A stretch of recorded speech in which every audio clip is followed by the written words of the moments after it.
I have a great time with my life, and I want to share it.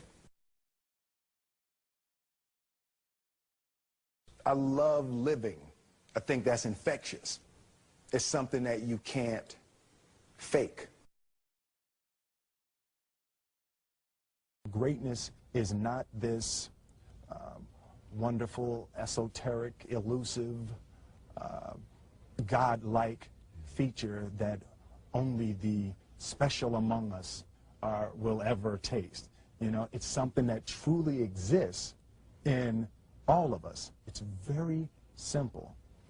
This is what I believe, and I'm willing to die for it. Yeah. Period. It's that simple. I know who I am, and I know what I believe. I know who I am, I know what I believe. That's all I need to know. And that's all I need to know. So from there, you do what you need to do. Yeah. You know, and I think what happens is we make this situation more complex than it has to be. Because we're looking for complexity. There's got to be something complex to understand. It can't be that easy. No. We didn't grow up with the sense that where we were was where we were going to be. You know, we grew up with the sense that where we were almost didn't matter because we were becoming right. Something greater. The separation of talent and skill is one of the greatest misunderstood concepts for people who are trying to excel, who have dreams, that want to do things. Talent you have naturally. Skill is only developed by hours and hours and hours of beating on your craft. I've never really viewed myself as particularly talented. Where I excel is ridiculous, sickening work ethic. You know, while the other guy's sleeping, I'm working. While the other guy's eating, I'm working. I realized very, very young that there's no easy way around it. No matter how talented you are, your talent is going to fail you if you're not skilled. Mm-hmm. You know, if you don't study, if you don't work really hard and dedicate yourself to being better every single day, mm-hmm. you'll never be able to communicate with people, with your artistry, the way that you want. So the only thing that I see that is distinctly different about me is I'm not afraid to die on a treadmill. You might have more talent than me, you might be smarter than me, you might be sexier than me, you might be all of those things. You got it on me in 9 categories. But if we get on the treadmill together, right, there's 2 things. You're getting off first, or I'm going to die. It's really that simple. You're not going to outwork me. It's such a simple, basic concept. The majority of people who aren't getting the places they want or aren't achieving the things that they want is strictly based on being outworked, is strictly based on missing crucial opportunities. I say all the time, if you stay ready, you ain't got to get ready.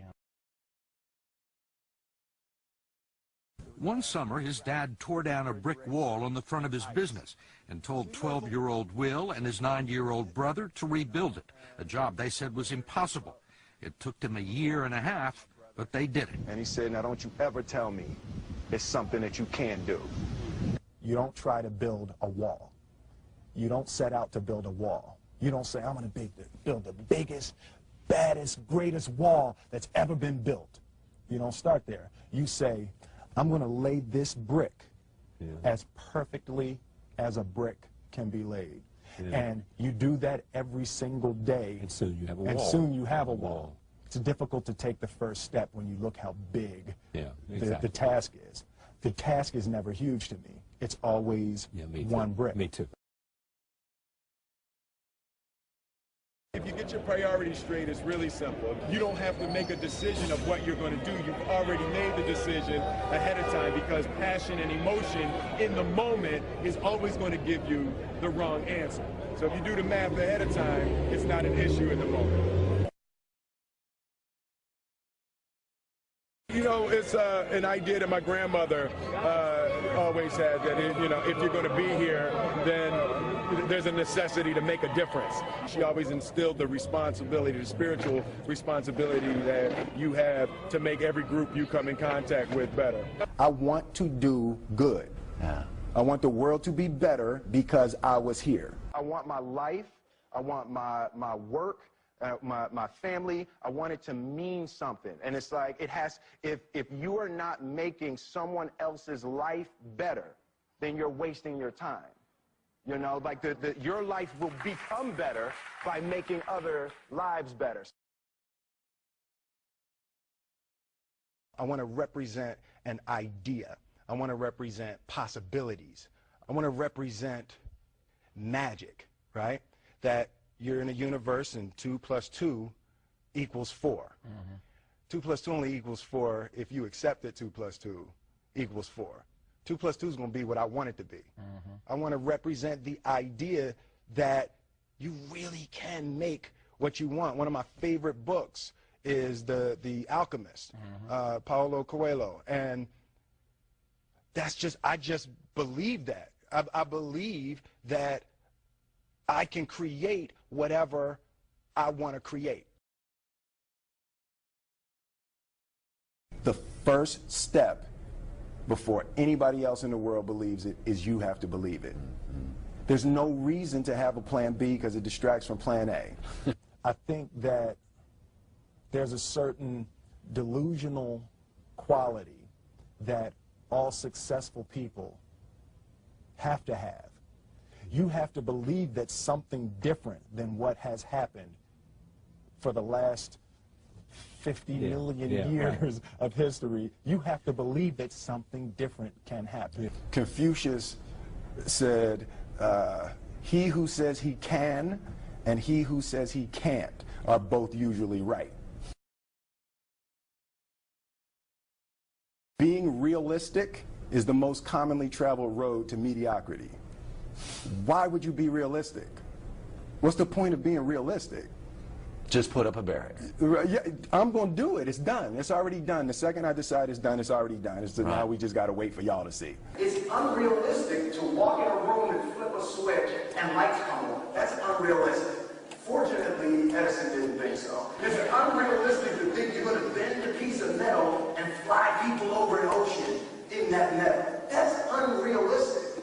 But fortunately, the Wright brothers and others didn't believe that. And it just seems like such a ridiculous idea to me to embrace the idea that it's not going to happen. That's not real for that to happen. As soon as you say it, now you just made that real.